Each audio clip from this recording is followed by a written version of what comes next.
I really like talking to you guys about adoption, and I like talking about all the amazing things about it and really helping you guys understand how to do the process to make it easier for you. But adoption is also really hard. And I know in some of my videos I've mentioned about how hard adoption is and the truth about adoption and the process and things like that. But in this video, I want to talk about the different parts of the adoption process that are really hard that, usually having a counselor or somebody to talk to really helps you go through it because there is so much emotion involved in adoption from the time that, pregnant mom decides to make the decision to place the baby up for adoption all the way until the baby either stays with mom or is placed with adoption.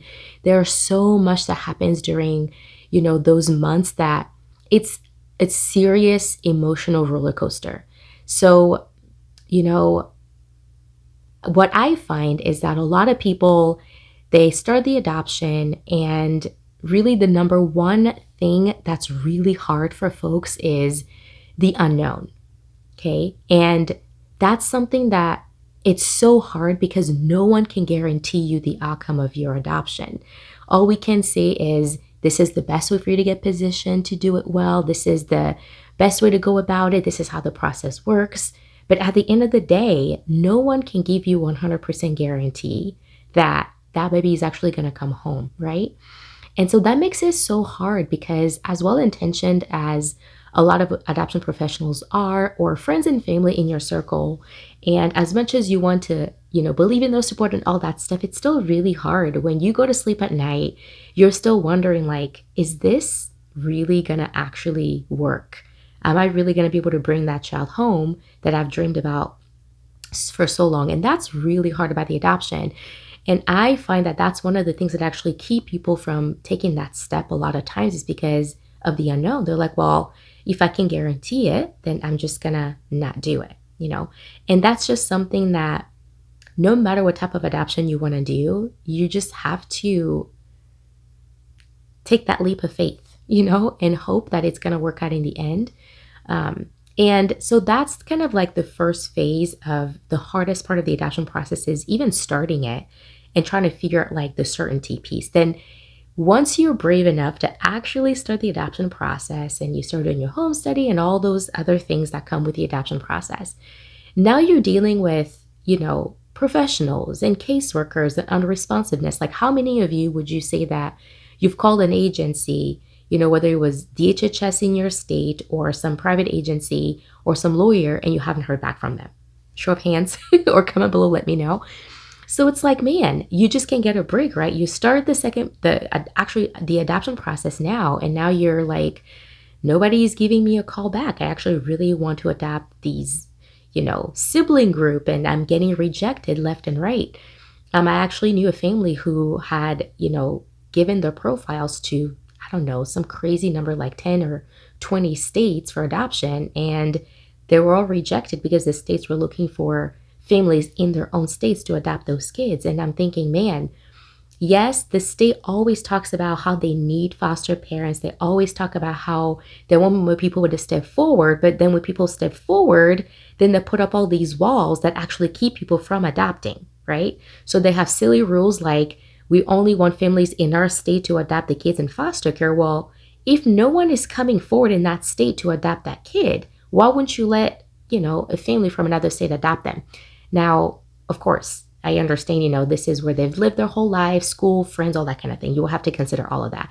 But my point is, there are families who are willing. And then after they start the adoption process, the hardest part then is just waiting, hoping somebody's going to call you back, and trusting that your caseworker actually has your best interest in mind and, doing what they said they're doing. Okay.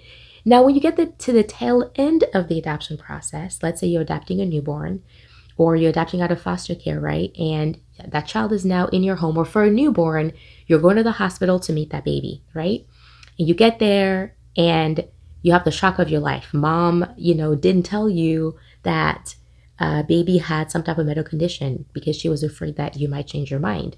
Or you find that mom has changed her mind and she chose another couple and didn't bother to tell you, or there's a host of other things that could go wrong, right? So you've gone through the whole process. Now you're at the end of it, and now you run into another roadblock, which is so hard because at that point, you've already invested money, you've built some type of relationship with the mom, and it's just like you've built yourself up. There's all these hopes, and you've got the crib, and the room is ready, and the baby stuff is ready. And now you're coming home with no baby. Okay. So like I said earlier, I really love encouraging people to adopt because there are so many kids that need to be adopted. But I would be remiss if I don't talk about how hard this process actually is when you're going through it, the emotional roller coaster, because at the end of the day, we're dealing with a tiny human and big humans who are just trying to love these tiny humans. And all of it is messy. It's so messy. And so I just want to encourage you today, if you are, thinking about adoption and you're thinking, man, it's so uncertain. I don't even know if I want to start it. I want to encourage you that every single person who wants to adopt feels the same way. Like, this is common for everyone. You're not alone. And I want to tell you that I'm cheering you on. And if you really have a heart to adopt, to really stop to consider what I talked about in this video, consider the roadblocks that may come your way. Because if you really prepare your heart for the potential roadblocks and you do it anyway, it just helps you get through it so much easier than if you think it's going to be perfect and smooth and nothing is going to go wrong. And then you encounter, a lot of difficulties. So anyway, I just wanted to encourage you that yes, the adoption process is hard. The hardest part is starting. But some people will say, no, the hardest part is when you're sitting in the middle waiting for people to call you back. Some will say the hardest part is when you have a failed adoption. Okay. But it's all relative, depends on your own story and where you're at. So I hope this video encourages you that I hear you. It's hard for everybody. But I want to encourage you to keep going, not to give up, especially if it's something that you've had on your heart for a long, long time to do. All right.